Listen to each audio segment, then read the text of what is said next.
Hey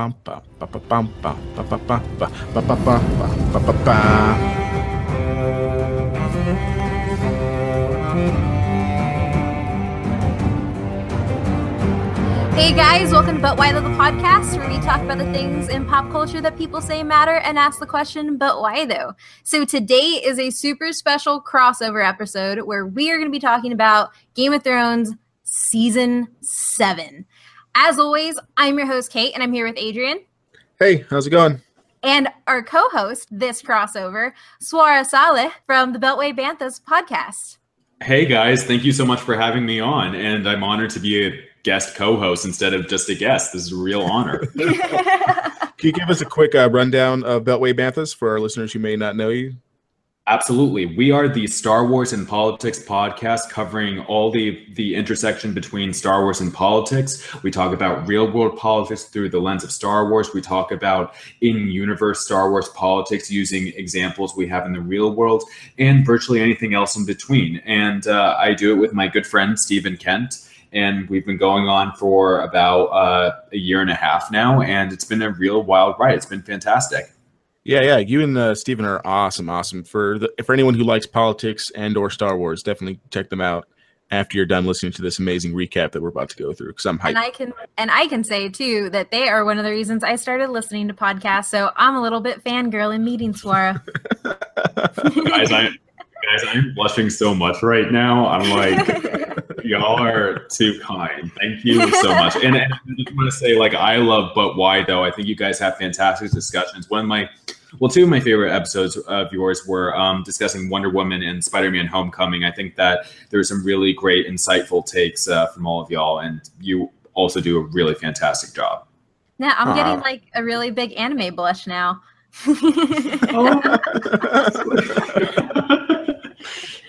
So, Adrian, as the resident Game of Thrones expert, do you want to take us through Season 7? Yeah. Let's do it, because I'm super hyped for it. It was an amazing season. I'm all about it. First, real quick, I just want to ask a quick question just so our listeners can get a sense of where we're at. Swara, what did you expect going into Season 7, or what did you want to happen most before you even started the season? That is a really good question. In terms of what I wanted to see most, I think I really want to see more of the degradation of Cersei, because she is a character. She's a fascinating character, but also one that I really despise. And I wanted to see Jaime really wake up to the evil that's within her. I think, talking spoilers now, we really got that. Jaime really did wake up to how terrible Cersei has become. I definitely wanted to see Daenerys, my favorite character, begin her invasion or her justful retaking of the Seven Kingdoms. And I was glad to see that pan out as well. In terms of other things, I suppose I did definitely want to see the rest of the Seven Kingdoms or the rest of Westeros wake up to the threat of the White Walkers. And yeah, I think a lot of stuff during the season that I want to see, we got. But that is also, we might talk about this later, that might also be a criticism of this season, because I've seen several commentators say, did they do stuff for fan service? Was it, just for the fans instead of growing organically with the story? But overall, I liked this season, but it's not one of my favorites, and we'll discuss why later. Yeah. We'll talk about when we go through what we're going to recap. We'll go through each the highlights of the episode, talk about what you liked, what you didn't like about the episode, and at the very end, we'll talk about if it met your expectations and what you want to do for what you want to happen for season 8, and maybe that is kill more people of our main characters. What about you, Kate? So I went in with no expectations because I was not watching Game of Thrones at the time. So if you listen to our Game of Thrones episode, I actually stopped watching after season 5. I refused to watch Game of Thrones. And then we were going to do an episode on it. And I heard that the first episode of season 7, along with the end of season 6, was kind of a redemption of a lot of the female characters who had kind of got in the raw end of the deal a lot of the times. And I just heard so many good things. I believe, Swara, you actually told me some really good things without spoilers, which was really awesome too. And so I got hyped to watch it. And then I binged everything from episode 1. I was pleasantly surprised with everything that I got, but I can say too, it kind of helped going in with no expectations. Because I watched straight from season 6 into, I believe it was like episode 2 or 3 of season 7. So. Nice. Yeah, I remember that conversation we had, and I think I said this during our conversation, and I'll say it now, that nothing can ever forgive what they did to certain female characters in previous seasons. I think the way some of those scenes were handled and the aftermath of those scenes were handled was very poor.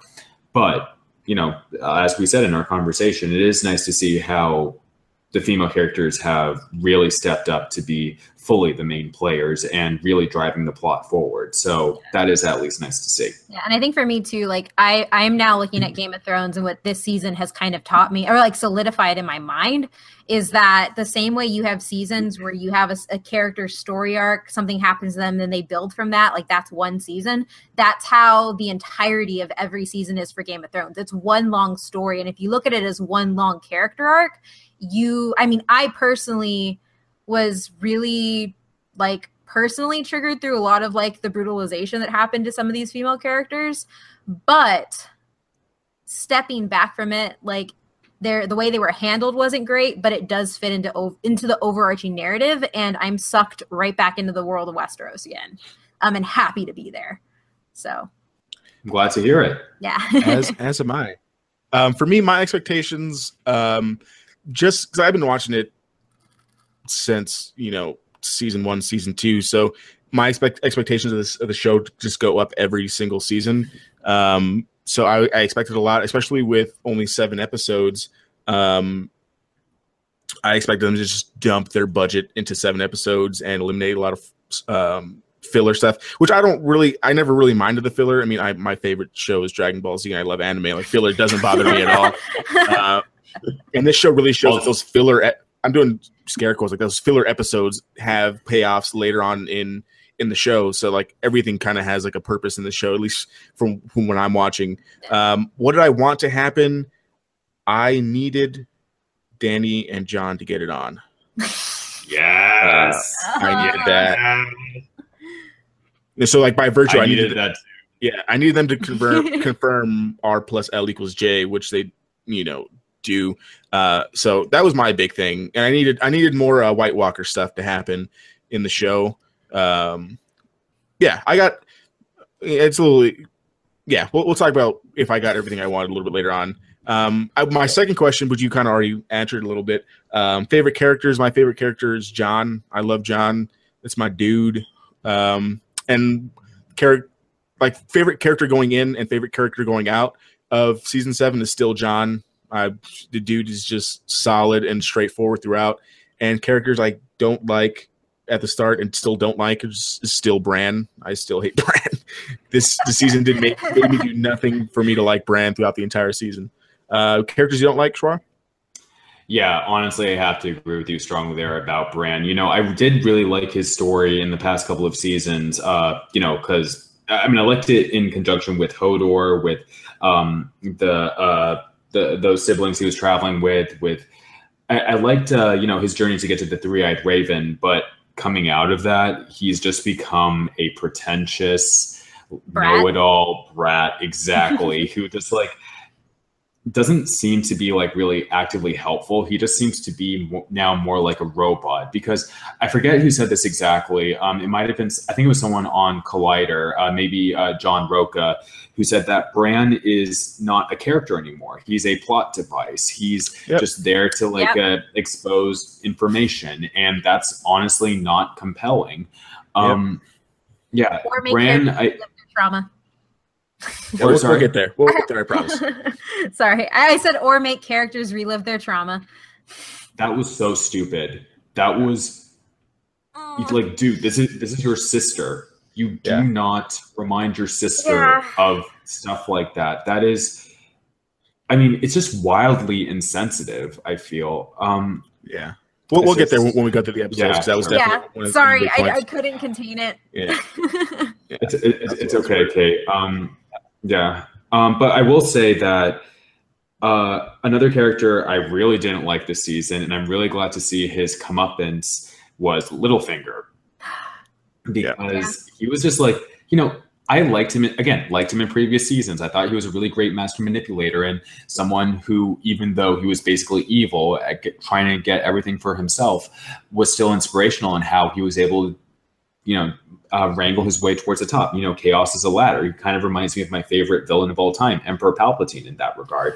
But the thing is, blasphemous. I'm just saying, he almost reminded me of that. But no, this season he went like way down and just seems to like this whole. If I can talk about characters and plot lines I didn't like, this Arya Sansa conflict. What? It just made no sense. This is not how the characters would act. It's okay. We'll get there. We'll get there. I promise. Yeah. Well, that's the thing. Like, I don't think I liked Arya very much this season until the end. Or at least I didn't like Arya out at Winterfell until the last episode. When again, she was like abusing Sansa verbally for no reason but to make drama for people to look at. And in terms of my favorite characters, still Daenerys. She's still my hero, still my queen. And as exemplified by her noble decision to take the fight to the north to defeat the White Walkers, even though there is some personal motivation in that as well with the loss of Viserion, she genuinely wants to do good and justice in the world. And I just love Daenerys so much. And I love that she got on with Jon. Oh, Jon got on her. Yeah. Kate, real quick before we go into the episodes. Yeah, so who I was totally rooting for and loved going in was Sansa. I know we have our personal Sansa disagreements, Adrian, from the Game of Thrones episode, but I was really looking forward to Sansa. Kind of along your line, I didn't like her in the middle of the season, but I came out liking her at the end. Still, I think she's really grown into her own. And so far as characters I didn't like, friggin' Bran. Yeah. He was useless. Just useless. Also, on the side note, the OTP is Tormund and Brienne. And I'm just going to keep saying that because I honestly looked for all those little bright spots and I want them to make giant babies and take over the world. So little monster babies. Yeah. Yep. All right, so let's go into recapping some of these episodes and just kind of like the overall season. Before we get into that, I just wanted, because I think it's important to note just like how successful this season was in terms of the show in general. So as of right now, at the time of this recording, because we don't have like the full numbers from the season finale, it averaged about 31 million viewers across all platforms. Wow. Per episode. That's like with like replays. That's with HBO Go, HBO Now, first time viewers and things like that. That's up 34% from last season, and last season was huge. That explains the buffering. Yeah. You guys had that problem too during the last episode in the middle. Yep, it cut out for me in the middle. I'd be so pissed because I just watched it live on HBO. I couldn't handle that episode with buffering. It topped its own first day viewership 4 times. So episode 1 set a new record, episode 4 set a new record, episode 5 set a new record. And then the season finale kind of just blew everything out of the water. Wow. Yeah, season finale viewership jumped from 8.9 million in season 6 to 12.1, and that's just like HBO. That's not factoring in the HBO streaming services. I think with like the streaming services on day 1, it was like 16 million or something like that. No. Plus pirated. Yeah, that doesn't even include pirated. I'm saying, like, if you factor in pirated, I bet. Yeah, that's what I'm saying. Like it, and I think even with all of the leaks, it's still average like this kind of viewership with only 7 episodes and with widespread leaks. I think that's super great and indicative of how good this show is. I'm a firm believer that this is one of the best shows ever, and definitely one of the best shows on TV right now. If you gotten this far and you're trying to figure out if you want to watch the show or not, stop listening to right now and go watch Game of Thrones start to finish, because now you have 7 seasons to binge. So we'll start with episode 1. I'll kind of hit the main points that at least I think were the main points in the episode, and we'll talk a little bit about it very briefly, Kate, and then we'll move on into the next one. So the first episode, Dragonstone, has I believe the only cold open in Game of Thrones. I couldn't think of any other cold opens. I think there have been others. Like the first season had a cold open, like the coldest of opens with like those knights They're getting running, yeah. White Walker. Yeah, and this cold open has Arya poisoning literally the entire Frey family. I thought it was baller. I thought it was a great way to start the show, especially how season 6 ended. You have Jon learning that Dragonglass setting up sexual tension with Dany later on. Arya is on her way to go kill Cersei, but runs into Ed Sheeran and some Lannisters. Euron Greyjoy meets Cersei and kind of comes with like his like Hollister new getup kind of thing. I thought his outfit changed from season 6 to season 7 was really weird. And then Dany gets a Dragonstone, and it's like a really powerful scene. She says nothing. She just tears down the Baratheon banner, and that was the end of the episode. Thoughts on the episode? Personally, I loved Arya. I loved the guy who plays Frey playing Arya. Like, I don't know why. Like, that was just, it was awesome. So, like, what I did was I actually went back and watched Walder Frey in another episode to compare it. And, like, it is that dude actually acting like Arya, acting like him. Like, it was actually insane. Plus, I just loved her monologue because it just spoke to, as much as I don't like the Starks because I think they're stupid. Agreed. It showed the power of the Starks. Like, you don't leave one wolf alive. Like, you can't do that. Like, if you leave one wolf alive, it's going to come for you. And that just kind of showed and for me, I think it put the fact that you can still be of the loyal House Stark and still seek as much vengeance as any of the other houses in the series. So, and it was badass. Yeah. Like, it was just, like, she killed the entire whole. Yeah, that was my big takeaway. Like, as soon as I watched the episode, like, I turned to Stefani, my wife, and I was like, that dude acted like himself, acting like Arya. Like, how, like, meta is that? And I thought he did. That was my biggest takeaway from that episode. I mean, the Ed Sheeran thing was kind of weird. Yeah. Because I don't know why he got death threats for that. Like, they've had singing in other episodes. Yeah. The funny thing was that he was singing and Stefani was like, is that Ed Sheeran? And it was. It was crazy. It was so weird. Yeah, I really loved Arya as Frey, killing all of the Frey dudes. That was awesome. It was very heavily telegraphed. I think you could obviously tell that this was Arya who's like doing this, but you still loved it regardless because they're getting their comeuppance. The Ed Sheeran thing. Now, my friends and I, when we saw that, we just laughed. It was just funny. It was just like, okay, this is a stupid cameo. There's like really no reason for this. But Kate, I absolutely agree with you that the backlash against it was way overblown. Like, basically Ed Sheeran left Twitter over this. Yeah. Because he was getting like so many threats. And just like, look, usually I'm a defender of like fans having criticisms and stuff, but this is like just abuse. This is just like some, if I may curse for saying, some assholes on social media, just like, I don't know, just like acting like worst dicks like imaginable. And the only thing I thought was like, do you not remember the Bear and the Maiden Fair episode? Like, they sang that entire episode. But that didn't have any famous pop stars in it. So it's like, it's that like, because apparently I don't even know this, like Ed Sheeran evokes a lot of strong feelings in the populace or something, because that's where our priorities lie. But anyway, I like this episode a lot. Especially the ending. I love Daenerys. Love seeing her reclaim her birthplace, really. That's where she was born. And like taking down that foolish Baratheon banner and, again, reclaiming her rightful place. It was awesome. For me, the most powerful part wasn't the banner. It was her touching the sand. Oh, yeah. Like, that for me was where I was like, this is really subtle.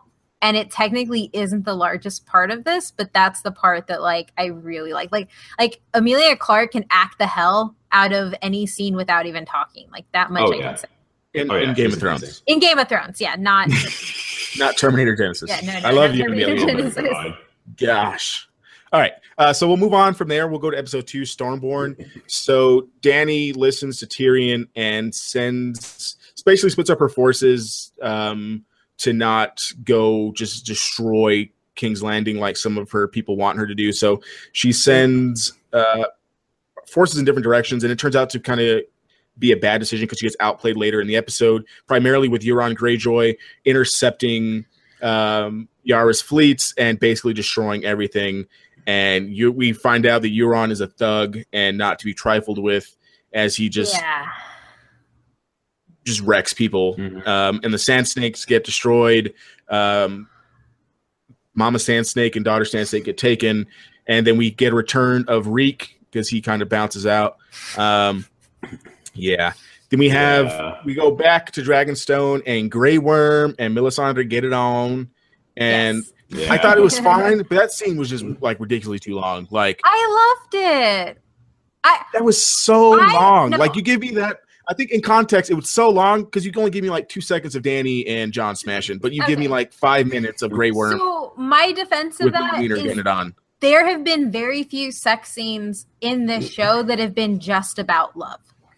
There have been very few that are about that don't really have any power plays added to it or anything like that. So for me, I loved that scene just because for me, I was like, this was a romance that built with no strings attached, no power attached to either one of them, and them really loving each other for who they are without their backgrounds or anything. Not that other characters didn't do that. I mean, obviously Jon and Ygritte do, but we get so few sex scenes in this show that are just love, and that it was really good for me.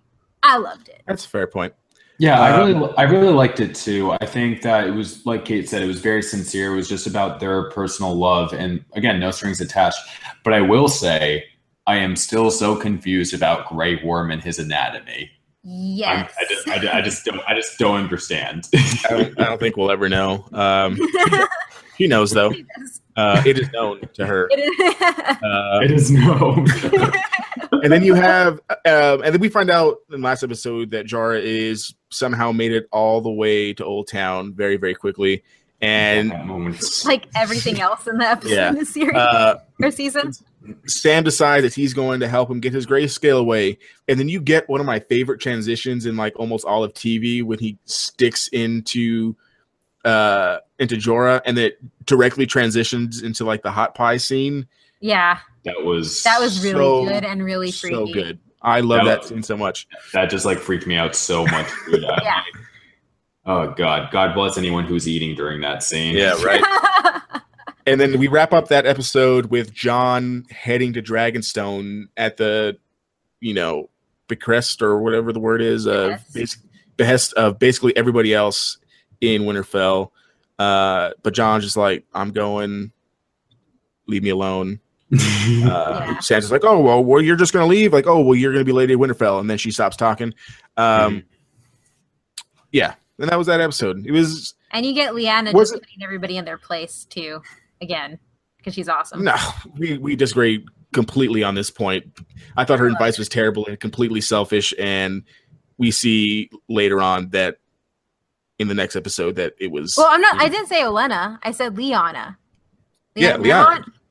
The little girl? Yeah, okay, yeah. Not Olenna. Olenna Tyrell is who we disagreed on. I thought you were saying Olenna. Gotcha. No, I'm talking a little Bear Island ruler. Yeah, I like her a lot. She's awesome. She's awesome. Yeah. So we move into episode 3 where Johnny. Yeah, I'm already combining their names for the next season. Oh my god. Yes. Hold on, that is the most basic of couple names there is, though. But it works so well. Do you see how like it just flowed off the tongue there? Yeah, it works so well. Man. Oh my god. So the Queen of Justice, we have Jon.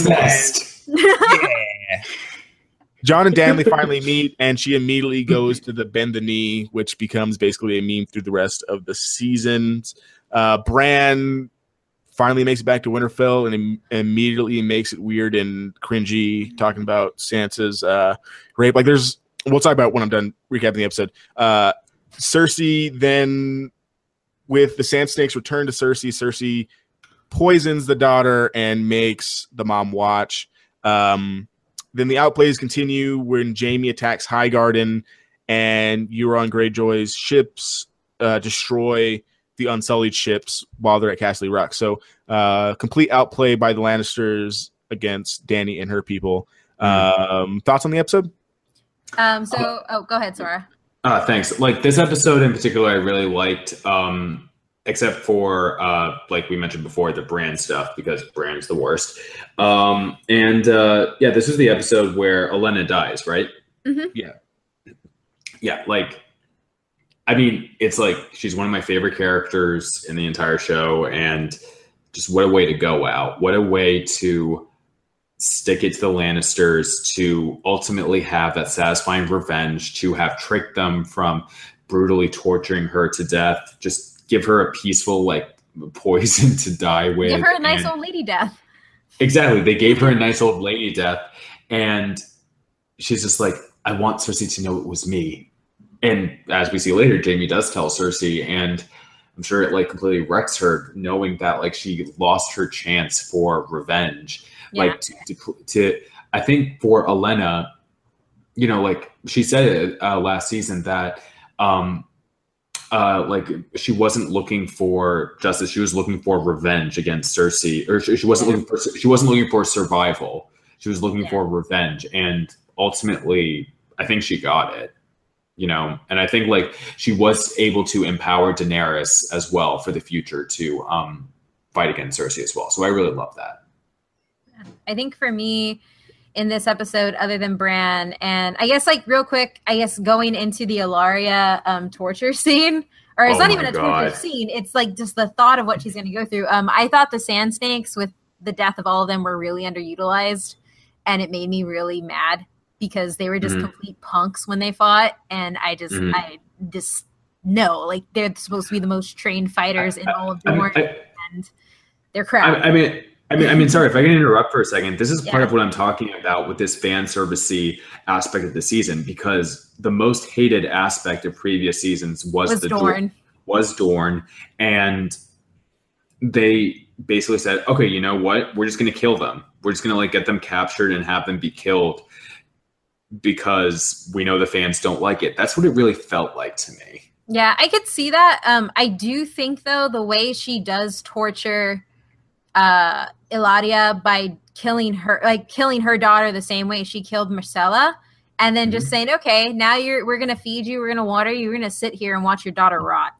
Like, that to me was where you realize, because I mean, it's kind of been building from episode 1, where she doesn't even want to talk about Tommen, like she's just kind of completely cut off. And I think the monster that has always been brewing underneath the surface of Cersei is just really out, and it's out for blood. And I think that this scene, like, out of anything she's done, this shows the brutality that she's capable of, because yeah. And the thing is, she knows the pain. She knows the pain of losing a child like that, and to inflict it in such a horrific manner, like way worse than what happened to her and Marcella. Yeah. Like, just it wasn't just, I'm going to kill your daughter. It's like, I'm going to make you watch every minute of this. And to me, that was where it kind of switched on. And I was live tweeting this episode, I think, and I was like, Cersei's gone. Like, there is no loving mother in Cersei. There is nothing really tying her to anything. At that point, I don't even think Jaime was. And Olenna tells him at the end, like, she's not going to do good. Like, I don't know what you're thinking. And Jaime kind of, this is his first sign that he does realize that, but he still loves her. Right. And yeah. So that was this jumped off my, I still hope it still happens. This jumped off my Queen Slayer. Hopes and dreams, because does he even know that she's doing this? Because he wasn't there when this was going on. So do we even know if he knows? I think he does. I think if he knew that he was doing this, I don't know if he'd be okay with it, because he's it's just messed up. I don't think Jaime would be like, because Jaime has been fighting with himself, or he's been fighting to get redemption for every bad thing that he's done for Cersei since the first season. Like, since he was on the road with Brienne, like, he has been trying to get that back, like that piece of him that died when he killed the Mad King. And so I can't, like, I think, because I think you actually said that, Adrian. I was like, I can totally get behind him being the Queen Slayer, because like she is going to be what brings him back into being the King Slayer, and he's going to have to do it to maintain his loyalty to the realm itself. Like, he's going to have to do it to kill that bad part inside of him. So it'll be like a really great, like, you have to break an oath to save your oath type thing. So. Yeah. So going into episode 4, we're more than halfway done with this season. Gosh. How crazy is that? As fast as the Ravens did. So Arya finally makes it to Winterfell, and we get another Stark reunion. Reunites with Sansa. It's a little weird, a little bit, and then she goes and spars with Brienne, which I think is amazing, and solidifies her as like one of the best fighters. So good. Bran talks with Littlefinger and drops his chaos as a ladder line, and it totally trips Littlefinger out. That was the only good scene with Bran this entire season. Yeah. Agreed. And then Cersei teams up with the Iron Bank, paying off her debts. More sexual attention with Johnny. I'm just going to call him Johnny for the rest of the episode. In a cave, because we know last time Jon invited a girl to a cave, what happened. And shows him some of the paintings with the First Men uniting with the Children of the Forest and fighting the White Walkers. And then we get probably one of the best episodes of this entire like one of the best scenes is Dany flies in and goes after Jaime with the Dothraki and with her dragon, with one dragon, and so good. I think just like the implications of what happened and just how they shot it, like they literally set like 20 dudes on fire. Yeah, they were the most people set on fire in a single shot. Yeah, like, it was nuts. It was glorious. I think that's was glorious. Dracarys. I think though that's when everybody realized we weren't going to see a single direwolf the rest of the entire season. I was going to wait till the end to say this, but I'm so upset we didn't get one shot of Ghost. Like, where is he? Who's watching him? Like, they could have used him against the White Walk. Like, they could have used Ghost so many times in this show, or Jon could have used Ghost so many times. Jon has never gone north of the Wall really without Ghost. Yeah, where's Ghost? He got separated by him, but yeah, okay, yeah. Back to the Dracarys. Yeah, but yeah, it was just great. When Drogon is chasing, I can't remember his name. Bran. Yeah, when he's chasing Bran, I like Bran a lot, and I legitimately was like, who do I want to die in this scene more? And I was just really super torn. Sure, I'm pretty sure you weren't torn. I knew. Oh, not at all. I wanted Bran to die. I wanted that. Yeah, I was like, I like him so much. Nah, man, I wanted that like bastard to die for attacking Drogon. Burned. I actually tweeted it. I was like, no, he can't die. I really like him. And then he wounded Drogon, and I was like, no, burn him now.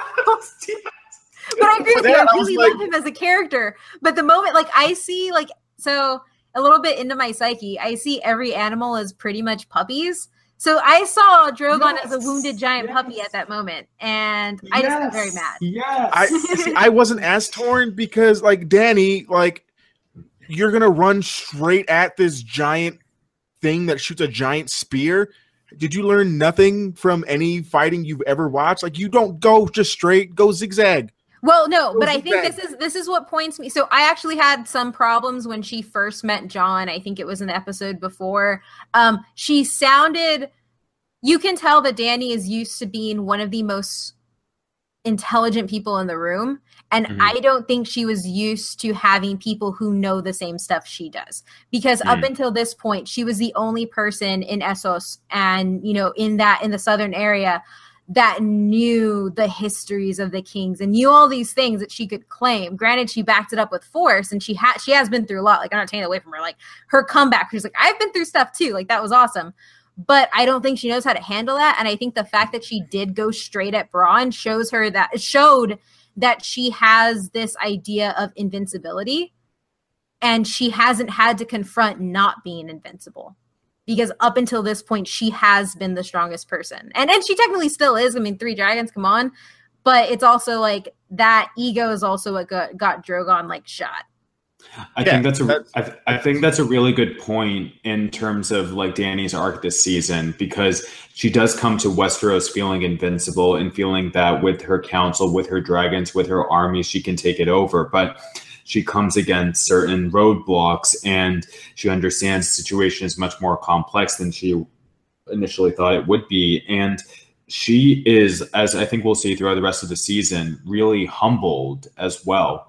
And I think that's a really profound growth for her, like to, experience that. Yeah. And then you have one of my favorite scenes of this is Jaime thinking he could end the war, much like, God. earlier in the show, when Baratheon is fighting and like this kid thinks that he could end the war by killing Robert Baratheon. A great callback in my opinion, which is this season is full of amazing callbacks. But that's one of my favorite ones. And then he just like Leroy Jenkins it. And I thought it was awesome. And then Bran saves him, my dude. So I have it was a great scene. And like I yelled so loud and Matt like ran out of the game room thinking that that something had happened to me. I was like, what happened? I was like, Jaime. He's like, what? Thrones. He's like, okay, no, I'm going away. But I will say this, and this is probably my hardest thing. I have a hard time rooting for Jaime because of what he did to Cersei. But he's still so freaking likable. And it like hurts my moral compass to be rooting for a character who's raped another character. It really, really like hurts me, but I can't help but have myself root for him because he has worked so hard to get towards redemption. And yeah, I also think that running towards Drogon was fueled by the fact that he found out who killed his son. Like, I really feel like that, like some of that had to play there. Like he needed to get on somebody. Well, I don't think it was that at all. I think he just wanted to end the war. I mean, he stood there in the face of a Dothraki horde and a dragon when he easily could have left. His character at the end of the day is just that noble knight. And he just thought, all right, this is it. I can just save everybody if I just kill. I don't know why he didn't just throw it, but I liked it a lot. Yeah, that whole scene was amazing. I watched this scene like at least 5 times after it initially came out, like back to back to back to back, because I wanted to watch it from every single thing. And I think we haven't talked about them enough, but the Dothraki were bad. Oh, so good. Like standing on top of their horses and fighting and shooting air. Like it was awesome. And I had this discussion with somebody in my office. She was like, but they're savages. I was like, wait, no, they're not compared to, I was like, they just fight a different way. They're from a different area. This is what they're used to. She's like, well, they rape and pillage. I was like, the Greyjoys do that too. Are you going to call them savages?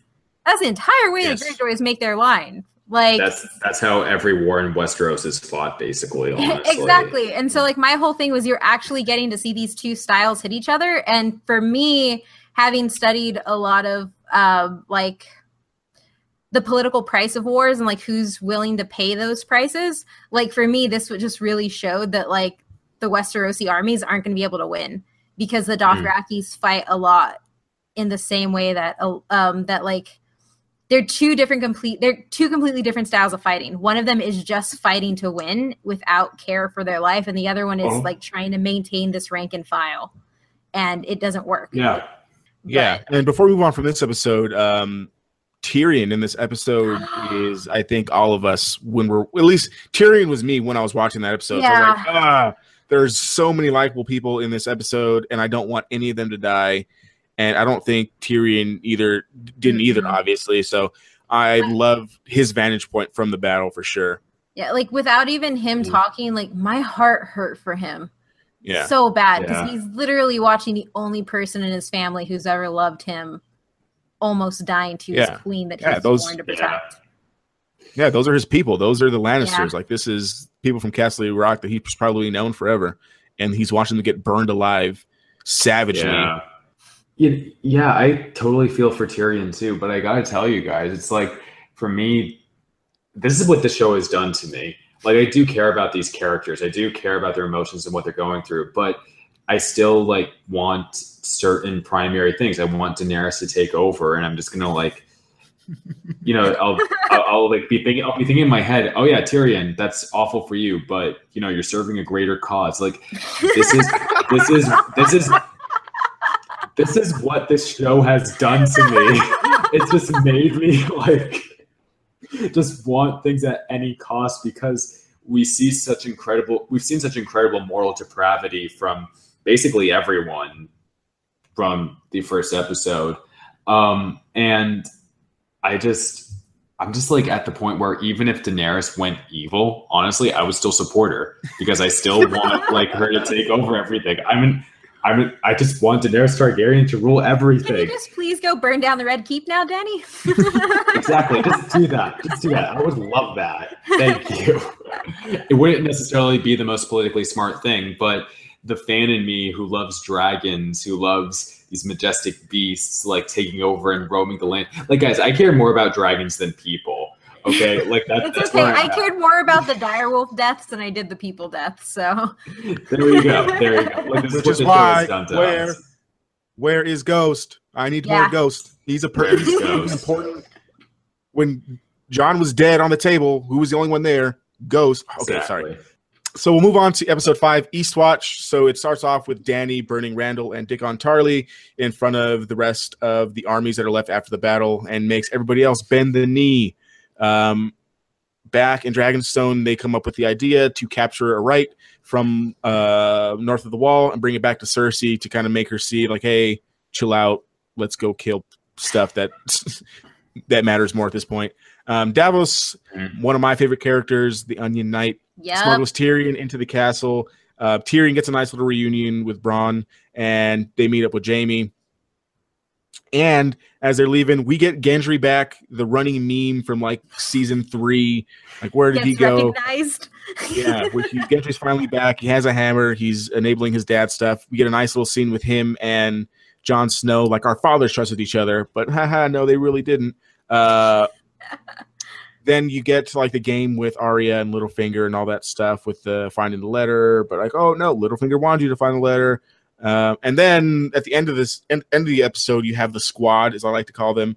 Jon, Jorah, Gendry, the Hound, the Brotherhood, and Tormund go north to go get what Dany asked for to bring it to Cersei. Thoughts? I guess for me, I like this episode a lot. I liked it because the Onion Knight says, "Oh, you finally stopped rowing," and I was like, "Yes, that's so awesome." But again, that's sort of a fan service moment. It is. It definitely is. It definitely is. I could see. I actually saw a lot of, I guess, like it was a meme. It was a very memeable season. Totally. I thought it was pretty necessary. Like, Gendry's like a big part of the, you know. If you take out like Dany and Jon, like technically Gendry, if you go by like the rebellion from Baratheon, he's basically the heir. Pretty much. Look at like the Cersei situation, and they kind of just didn't do anything with him. He's a great character, and they kind of just like let him go. And I thought the way they brought him back was great, like making him use a hammer. Like making him embody his dad. I thought it was so great. I also liked just the interactions with all of those people at Eastwatch. Like, I didn't think that they would all work together in like one scene. I thought they killed it. Like, everyone's like, all right, we're all just gonna come together. We're all vastly different people, and it all just comes together. And they have some of the best dialogue between each other in the next episode that I think is any of like Game of Thrones. So let's go right into it. I think that's one of the cooler episodes of this season too. Beyond the Wall. We start with tensions with Arya and Sansa because of Littlefinger's plan. We'd mentioned it a little bit earlier about Arya and Sansa getting into it, and Arya threatening Sansa with the faceless men talk. And then we go beyond the wall, and we get lots of fighting and cool stuff happening. Our heroes, I guess I'll call them our heroes, because like, is anyone really rooting for the Night King to win this? No. And then they get trapped, and then they send Gendry out to go get help, and somehow he runs all that way and falls right at the wall. Dany then comes in and just wrecks face, with only one of them being frozen to death without food or water. By the way. Yep. Yeah. Hey, you know. Logic. Dany comes in and just wrecks stuff with her 3 dragons and finally like believes that the threat is real. And the Night King just has this amazing javelin throw, just like the most nonchalant thug move I've seen in the show. He just picks it up like, all right, aim it up, dead. And then I like this episode a lot because we get, again, this might be like fan servicey too, but like Tormund almost died. I thought for sure Tormund was going to die in this episode. I was almost crying, Adrian. It was bad. I thought, because his like shriek that I was like, all right, he's done. And then Jon falls in some water and Jon almost dies. But Benjen Stark I guess cold hands. I guess I never really called him cold hands in pretty the much cold hands. Yeah, and he comes in and saves Jon, and then at the end of the episode we get Ice Dragon. I really in this, when Jon goes underwater, I wanted Rhaegar to come back and pick Jon up so bad. Yeah. Oh yeah, that would have been great. I like that much more than like tying up like the Benjen Stark thing. I'd forgotten about him being over there already. Like, how did he know? Like, where to go? I think this is the thing too. I actually think this episode, my like critique of this episode, because I think I've been pretty positive so far, is that this is the episode where I realized how bad the pacing is. Exactly. For things, and how, and you know, and I want to say this too, like, pacing is like this in a lot of the other shows. I think I threw some shade at Game of Thrones in our Defenders recap. But like, it's like that in a lot of other shows. But with Game of Thrones, we're used to the slow build and seeing what's happening in all of these journeys to places, and we're used to things taking time. Obviously, they can't do that with 7 episodes. So this episode really, really heightened that for me, and it kind of took me out of it a little bit. See, it didn't take me out of it because they had to wait for the ice to freeze over. That was like a big ocean, not like a big ocean, it's like a big lake of water. And they all would have died because they have no water or food. Yeah, and it's freezing temperature, and although you have the Lord of Light, and the Lord of Light kept them all alive. So, oh my God. that right there is. But he let his priest die. Yeah, like, his time was done. The Lord of Light does no wrong. Adrian, no offense, but I think that's what they call fansplaining. You know what I mean? Exactly. That's definitely fansplaining. I'm okay with it. Like, we have this in Star Wars fandom sometimes, like when you're trying to explain like an illogical gap or something. It's just, guys, I will be honest, like, this was probably my least favorite episode. I think there were a lot of really cool things that happened, particularly in the fights that they had north of the wall, but there were so many illogical gaps. Yeah. For example, the Raven traveling so fast to Daenerys made no sense. Daenerys taking all 3 of her dragons made no sense. It was just like, and it just felt like the characters were making like stupid decisions, and there were like some dialogue choices that I didn't really like as they were traveling with each other. And Tormund as well at one point said that his king from before should have bent the knee, but the thing is, back during that, like, he was steadfastly against the wildlings joining, Westeros or something like that. And it just seemed like, again, a matter of plot overtaking character. Instead of the characters driving the plot was driving them. And about this whole plan to get the White down to Cersei, it's like, again, that is a leap that they took. I mean, there definitely is some logic in there because they need to have Westeros united against the White Walkers, but why would Dany immediately agree to it? And why do they think that Cersei, as proven with her insanity, would agree to it? And the only part, like, I mean, I won't say that I liked, but that I was very intrigued by. I mean, like, obviously my heart was broken when that happened to Viserion.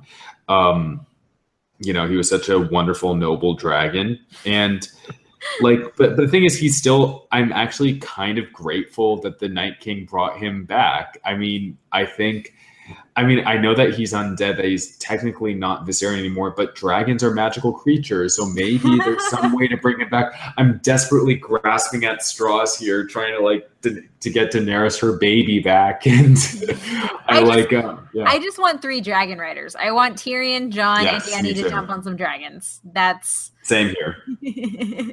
Same here, totally.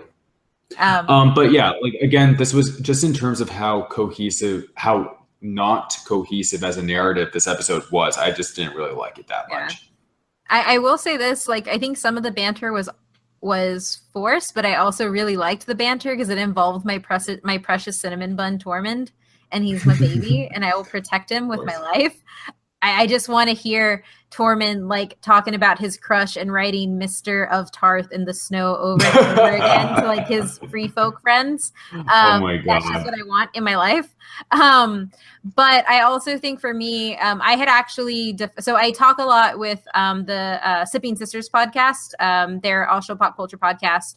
And of course, their sisters watching this, they really hated this storyline. And up until this point, I was like, I get it. Like, I was the tomboy growing up, and my male cousins were the only ones that accepted me. My female cousins didn't. So, like, I totally get, like, the last time they saw each other, they were crappy towards each other. And Sansa made Arya's life a living hell a lot of the time, and really made Arya feel like shamed Arya for being who she was. And Jon was the only one that protected her and loved her for who she was. And so I understood the tension when they first met. But with that being said, they worked so hard to find their families and be together. It was at this point where I was like, I really can't defend this anymore. And this is just getting pushed way too far. I don't know what's going on. And this seems really pointless to any sort of development. I agree 100%. Arya and Sansa in this episode, that was stupid. It was just illogical. It was not true to the characters or how sisters would interact. And I'll just say, Game of Thrones this season had maybe one woman writer. You know, it didn't have any female perspectives that could inform how sisters would actually interact. And again, just a stupid forced conflict for the sake of making drama to gawk at. And if it was an act, you know, as we see later, like how they get Littlefinger, if that was an act, then why wasn't Littlefinger there? Why don't you fight in front of Littlefinger or something like that? So it was part of the plan. Why have it be personal in between them? And again, like you said, Kate, it makes sense in terms of how Arya might have some residual hurt feelings from her childhood. But again, having worked so hard to get back to her family, she still loves Sansa. Sansa's still her sister. She's there to protect Sansa. Why the hell are you showing her threatening to kill her sister? It just like, it was bizarre. It was stupid. And even though we know the ultimate conclusion of this storyline, the way they got there, it was missing those extra episodes to build it out. Yes. I don't think so at all. I thought it was fine. Like, you even said it yourself, Kate, like last time she saw Sansa, she was, you know, wanting to be like the lady of everything. And all Arya's seen since she's been back is Sansa, you know, being the lady, taking mom and dad's room instead of some other room because she wanted like the nice things. So like, why wouldn't Arya think that Sansa hasn't changed all that much without knowing like the stories and stuff? All she sees is Sansa maybe usurping Jon, who is, you know, her favorite Stark probably. It's like, why wouldn't they wouldn't, I don't think that after like all this time, Arya has held this grudge against Sansa. It wouldn't just go away when she sees Sansa hasn't changed all that much. At least she hasn't seen Sansa change all that much. All she can go off of is what Sansa is still doing. I thought it was completely logical drama in my opinion. I thought it was at first. Agreed. And then I thought it took a step over being logical to illogical, just because I was also like, so before we did the Game of Thrones episode, I watched from the start of season 5 up. And so during this, I was watching from 1 all the way up. And in the in-betweens, after she initially leaves King's Landing, she kind of gets over the whole Sansa thing and doesn't really think about her again in Arya's plot. So for that, I would say like it's not too strong of a grudge that she would be coming this hard. But I did it's on Twitter, like it's out there. The receipts are out there. I defended the hell out of Arya acting that way. She didn't know that that Sansa was like basically like even alive. She thought the Boltons had Winterfell up until like 2 episodes before this. She didn't know any of them were alive. Yeah, so like if you know that your sister's alive and you assume that she's gonna go back there to be like noble, but she's like taking the big rooms and, you know, acting more or less the same way. Because but then the opposite side to that season before, like I hated Sansa this entire season until like 3 seconds before like we stopped seeing them, because it finally came around to it. Because they don't really set up like that. They don't set up like that. This stuff is like a joke or like it's like part of the plan at all. But that's my problem. Like it doesn't set that up. So I feel like the end when they're like comparing traumas, and I'm just like that to me, it was just kind of like, I can't really like get behind that. Like that was kind of pushing it way too yeah. far. But I Right. do know that like when you have so little family left, like I think it touched on it enough that first one. And now kind of thinking back to it, and I rewatched stuff before we did this too, like it kind of makes sense because the conversations they have after that initial meeting are completely different in flow and tone. I agree 100%. It just seemed that Arya was taking a step backward after finally understanding Sansa a little bit more after they finally met back up again. But I will say, you know, I think anyone hearing this conversation we're having right now, I think the way in which we're disagreeing about this storyline, because Adrian, you're making some really salient points about like their previous conflict, but I think it was executed in such a poor way. I don't think the writing that went into this was really that good at all. I think the nature of our disagreements about this just shows that they could have pulled this off way better. You're missing the bridge to tie it to their emotive experiences. Like you're missing that connection, but which would have happened in the background. Like, because all the stuff they're saying comes from a real place. Like, I knew you were gonna like a lot of these scenes, Adrian, because Arya calls her out on a lot of the stuff that you critique Sansa on in our Game of Thrones episode, and Sansa like vocalizes, "You think I got our entire family killed?" Like and this, I guess, again, Swara is probably the fan service stuff for the people who have hated Sansa, but at the same time, it just felt like too different from what happened in that first interaction, at least like on rewatching it. Yeah, they were pretty cold when they first met. I will say though, like they're like legitimately best friends in like in real life. Yes. So the fact that they're able to like even cute. do any of this stuff like in the show, I think is really, really great. We're running longer than I wanted. So we'll move into the finale, the dragon and the wolf. If that didn't say that they were going to get it on, I don't know what does. So the meetup that creepy Bran does. Everyone's wanted. No, I'm talking about like meet up with everybody else. Finally happens. So everyone comes together, and we get like so many like little mini reunions like in this. That I thought everybody was gonna die. Like this is too many good feels. Everyone bringing back magic wiener jokes and stuff was just too much for me. So basically, they bring out the right that they get. And everyone is super scared. Quick side note, like that was like better than most Walking Dead scenes I've seen with like a zombie in it. So good. Basically, Cersei walks off because Jon doesn't want to bend the knee. Big surprise that Jon doesn't want to bend the knee. It's not. She doesn't want him to bend the knee to her. She doesn't want him to bend the knee to anybody and just go sit in the north. Yeah. Like she doesn't want Jon to bend the knee. That's what I meant. Yeah, that's what I meant. Yeah, doesn't want Jon to bend. Jon doesn't want to bend the knee. Then Tyrion goes to talk to her, and they have this whole thing. And Cersei acts like she's going to kill Tyrion, and Tyrion totally calls her on their bluff. And they talk about something which is really, really sketchy to me. Even though we find out later that she lied because she comes out and says, "All right, well, I'll fight with you," but it really turns out that she lied. And then Jaime confronts her later about this lie, and then almost gets killed by the mountain as well, but Jaime also calls her on her bluff and walks off to go his own little thing. To leave his toxic relationship.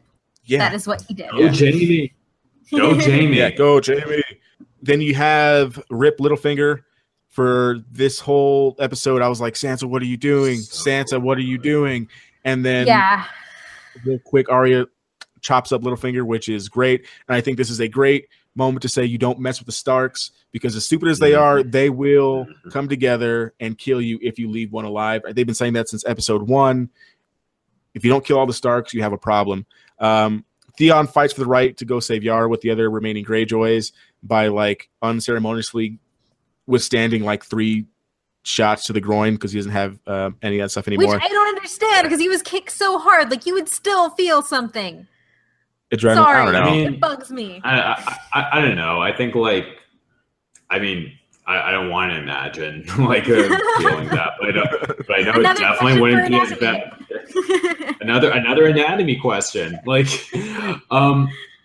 sorry, Adrian, continue. No problem. And then we get a full confirmation of R plus L equals J in full-fledged flashback confirmation. And then Johnny or Danny, whatever way you want to do John it. Aris. Daenerys. Yeah, I John get Aris. behind Daenerys. John I Aris, still yeah. like. And they finally get it on in kind of like a weird monologue from It was so Bran. weird. It was But awkward. I was like, I don't care. It's finally happening, so I'm fine with this. This works for me. The only thing that was weird to me was Tyrion like in the background, like looking over. Like, what did you expect to happen? It was all weird. It was just the most like ridiculous. It was just. It was wonderful. It was wonderful. That ass though. Yeah, no, I was awesome. gonna say but that's the problem. I wanted to fully admire Kit Harington's amazing butt, but I couldn't because I was so creeped out by Tyrion and Bran. Yep, I still liked it. I can look over that. I think I like this episode so much because it didn't really have too much action, but it kind of like it was the game again, right? It was trying to see who was lying, who was not lying. Yeah. You have the Starks being true to themselves and stuff. It was about the game again, and I thought that was a really, really great episode compared to like what we had in the last episode, where it was basically just all Dracarys and White Walkers and stuff like that. So I really enjoyed this episode for sure. When Tyrion's pouring the wine out while he's talking to her, Cersei totally hits me as the person who would poison her own wine so that somebody else would drink it and die. Totally. That's totally her mentality. That's what I thought was going to happen. Yeah, I'm just glad. Yeah, go for it. Yeah, I was scared for a second too about Tyrion in that moment, and but he's one of the main characters, most popular on the show, so that he's not going to die, at least not. Or I mean, if they are going to go back to their old thing of like, randomly people can die, but they haven't at all this season. The only one who did die was Viserion, and I think that scene between Cersei and Tyrion. So some of my absolute favorite scenes in the earlier seasons were between Tyrion and Cersei, and them talking about their family. And even though they say they hate each other, you can see that there is a connection there, and that Tyrion genuinely does love his older sister despite how terrible she is. I remember there was this one scene in particular, I think it was in season 2, when Cersei admits to him that she feels guilty for having sex with her brother to have children, and that she's afraid of what's going to happen to them. It's a really amazing, powerful, impactful scene, and Tyrion's actually consoling her. And I think that you get a little bit of that in this last episode. You see Tyrion say, "Hey, Cersei, I loved them too. I love those children very dearly." And, Cersei said, "Oh no, I'm not going to have it." But you could tell that she was very impacted by it, even though, as we find out, she was lying through her teeth about all of it, about, being noble, enjoying the fight with them. You could still see how, at the very least in that moment, choosing not to kill her little brother and really accepting that, hey, even though he killed their father, who was going to kill him, as he mentioned, still loves their family. And, even though Cersei is an insane monster, she is still, in a lot of ways, a sympathetic, insane monster. Well, see, and this is the thing too, I have defended Cersei because I am so enthralled with her character. Mm-hmm. I agree, she's terrible, but I respect the hell out of her. Yeah, because she she's harkened back. She has talked about it since the very beginning. She plays the game the way she has to because she wasn't raised as a Lannister's son, but she listened throughout those entire things. It was just, I feel like she was so calculated in a lot of things that I felt like for one of the first times I saw her truly blinded by something. And I didn't like that, because for me, I feel like she works out problems and goes for, and when I say the greater good, I don't mean the greater good of Westeros. I mean the greater good for her and her family, which I guess you could say her dipping is that. But at the same time, I think both Tyrion and Jaime present her with very logical arguments. Well, what the hell are our kids going to rule over? If everybody's gone, everybody's dead. And I think you get a really illogical Cersei acting in these moments. And I don't like that, because that to me isn't who Cersei has been or is. And I actually think she should have killed one of her brothers because of how evil she's made to be from episode 1 of this season. and how detached she claims to be from her family, from refusing to talk about her son's death, from like her entire talk with Tyrion, which I agree with. I love their scenes together. But her entire talk wasn't, I'm not mad that you killed our father. I'm mad at what you took away from our family. Yes, and absolutely. So that to me sets up a different type of interest than just like familial bonds. And so I think that she should have killed one of them. So I also like screamed out really loud when I thought the Mountain was going to kill Jaime because I thought that Jaime for sure was getting taken out. But I really liked that was probably one of the hardest decisions he's had to make, like in this show. Yeah, like stay with Cersei or go do the noble knight thing. And keep your word. I thought that was insanely powerful because he was ready to get chopped up by the Mountain because there's nothing he can do. He can't fight the Mountain the way he is anymore. Like I agree on that. I think this was one of the moments where we truly see Jaime. We truly get a big look at the fact that Jaime is an honorable man. Like he's done little things up to now to reclaim this honorable position, and it was one of the entire like crux, one of the entire like parts of his like story progression in season 6. But with him leaving his sister and the woman he loves, because apparently twincest is bad, but incest isn't. Hey, there are degrees of separation with Daenerys. And they don't even know. Like, they know that they're, like, that's okay, yeah. Yeah, but anyway, like, you get to see him fully come into that honor.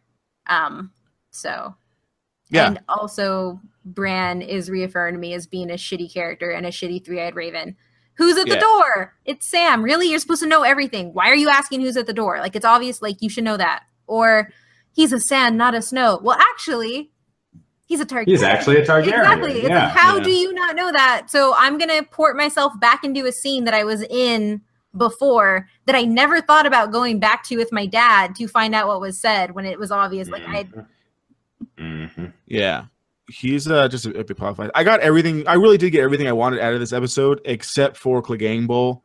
Yeah, I thought they set it up great when he you know this isn't the end for you. You know who's coming for you, and then he just like walked down the stairs. I thought for sure there was gonna be like some big battle or something, and the Mountain was just gonna go down and fight the Hound. That would have been amazing. I thought he dipped at first. By the way, when when he goes down to get the right, I thought he dipped at first. I thought he like pulled the Euron and just went straight out, but he nice. did. Wait, so who was Gregor referring to? He was going to come for his brother. Him.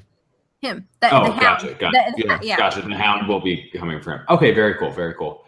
Man, the Mountain just looks horrifying. Like those eyes, he just looks like his face is constantly decaying throughout the seasons. Like, Jesus. I like their face to face. I wonder why, Swara.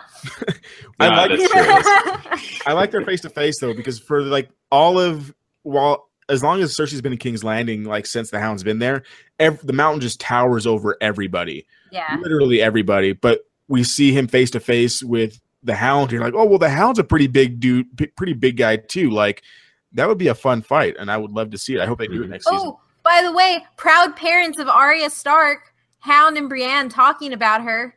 Oh yeah, I thought that was awesome. Where she was just like, you know, the person who needs protection is the one that gets in her way. I'm like, they just like totally like bonded over that. That's what I'm saying. Like, there were so many little moments in that episode. It was amazing. Yeah, there definitely was. But wait, if we can talk about Brienne and the Hound, like, she nearly killed him. And like now they're just like talking casually. I love this show so much. Yeah. Well, because I like their reference to it too. She's like, "Oh, you're alive." Nah, almost. Yeah, I liked it a lot. Since we're about like an hour and 10 minutes into this, we'll wrap up with just real quick. Did it meet your expectations? I think for me, it definitely did. Because I guess the only expectation, I guess you could say I did have was I was expecting the female characters to finally get payoff. And I actually think it happened in that Arya and Brienne fight, because for me, it really pointed out that there are different levels of feminine and different ways to be feminine in Game of Thrones. And for me, that really comes across in fighting styles, because you often see females doing the ScarJo thing and crushing men's heads with their thighs, which is cool. But it is also really cool to see a woman swing a greatsword. And Totally. so to have that acrobatic fighting style with Arya and to have Brienne doing the knight style, like that for me was like a little microcosm for what I see Game of Thrones as for representing female characters. Because they were both strong and you could see that, and they were both strong in different ways. And that was something that I really liked. And Ice Dragon. Ice Dragon. Yeah. And I think to go off of that, Kate, just the variety of different female characters and the various different ways to be strong. And I'm thinking specifically of Sansa, even though, like, you know, she was part of that super frustrating storyline still overall. And as we see in the culmination, we didn't discuss this, but finally killing Littlefinger, like, you know, finally like getting that annoying character where she's able to become the manipulator has become the manipulatee. You know, she's able to turn the tables on him. And her line, I'm a slow learner, but I learn. And like that for me was like, I will defend you to the death, Sansa. I will defend you from every hate that people throw your way. Dude, I want her to be the queen in the North. Honestly, I think she's fantastic. As long as she fights against the White Walkers and as long as she accepts Daenerys as queen. As long as she bends the knee. As long as she bends the knee, like, I will accept her as queen. No, but I will say my concluding thought for this season is, you know, I know it's incest, but Targaryens did it for hundreds of years. At least it's not brother and sister. At least they genuinely love each other. And I really hope that when Dany finds out, she won't be threatened. And that, you know, Jon, when he finds out, he'll be freaked out. I know, like, that for sure. But, you know, hopefully they can get past those scruples and understand that theirs will be a union of ice and fire that will unite the realm, and they'll have a bunch of Targaryen babies, and they'll have some more, and they'll have some more dragons, and they'll basically rename Westeros as Valyria, and it'll be awesome. That's what I'm hoping for. That works. For me, it definitely met my expectations. I didn't say it at the beginning, but I really wanted the wall to come down. Like, I wanted the White Walkers to cross into, you know, into like where it's actually immediately a problem, and it did. Hopefully, Tormund's still alive because he needs to get it on with Brienne still. Yes. He's alive, guys. He's alive. Yeah. He was running on the top of the wall instead of the guys who were running down the stairs stupidly. Like, he's safe. Don't worry. Yeah, and I don't believe safe. Yeah, I don't believe that people die off screen in the show. So like, I'm sure he's still alive. But that scene, it was great. Definitely met my expectations. I wanted Dany and Jon to get it on, and I wanted it to be a fast-paced, going thing. Like, it might have been at the expense of like pacing, but it's better than watching them walk for 3 episodes to get to the White Walkers, in my opinion. So I'm okay with it. I'm interested to see what they do for the 6th season. On that, or 8th season with 6 episodes is what I meant to say. On that vein, what's one thing you want most in season 8? One thing, just one. Somebody else go first because I can't do these things. I always give like okay. All right. I just want Viserion to be. I want Daenerys to work her dragon magic on Viserion and bring him back to life fully. That would be amazing. I know that's probably. I mean, actually, no. It could happen. I'm gonna hold on to hope, and then it's gonna be dashed, but I'm still gonna hold on to hope. So that's what I want. I think I know what mine is. It's a combination of the Queenslayer theory and Arya getting her revenge. I want Arya to kill Jaime and then wear his face to kill Cersei. Oh, that'd be so meta. I love it. That's what I want. Because it like fulfills like both my things. Like, I mean, granted, like, I think I just want Jaime to die because I feel bad liking him. But I think this is the perfect way for it to happen. And you're just using Arya because she's killing everyone. Well, and she has the skill to do it. Like, come on, wear his face, get next to the love of his life, and then just kill her. Obviously. And do it brutally. Do they do it first? No. Okay. No. It's not incest at that point, right? You're against incest. Anyway, the one thing that I want most to happen, I kind of mentioned before, regardless of all the other like dragon fighting stuff, I really want the Mountain and the Hound to fight next season, like, for sure. I need Clegane Bowl to happen to kind of like round all that stuff out, because the Hound is such a tortured soul. Like, he has to wear that with his whole life. And the Mountain's kind of a a jerk, and I want to see him die, like, for real this time. Yeah, that's all I got for the wrap up. Thanks for joining us. I'll let Kate close us out, I guess, or anything last thoughts, I guess. I don't know. We can be here all night talking about it. I just want to, yeah, like there's easily a lot of stuff that we missed. So when we post this, feel free to just jump in with your theories, what you want from season 8 and the things that you think we missed from season 7. Because it was a condensed season and there's obviously stuff we didn't get to talk about.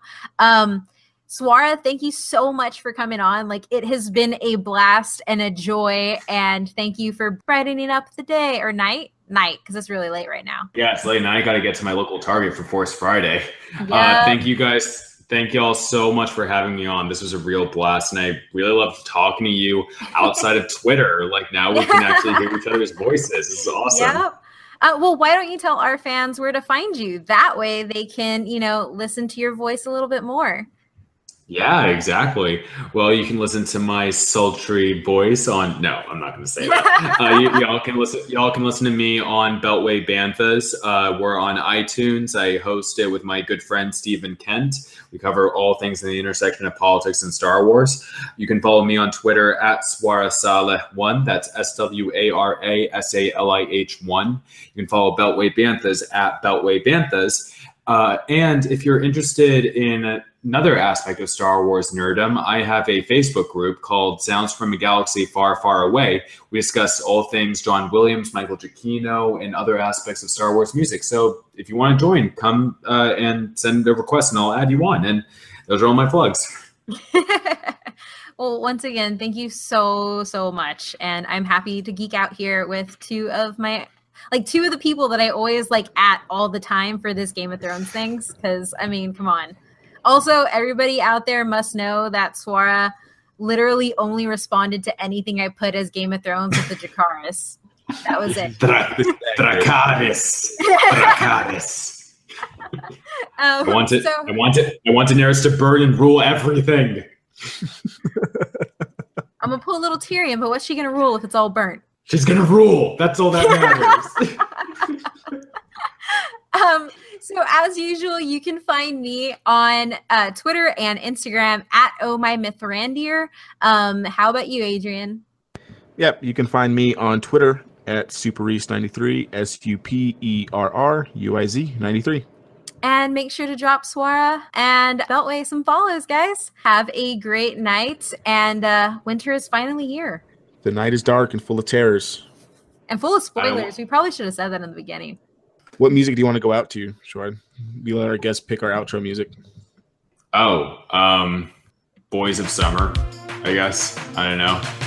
Something with summer. Because they miss summer. I love summer, you guys. I don't want Come fall. on over to Texas. It never ends. I know. That would be awesome. That would be awesome.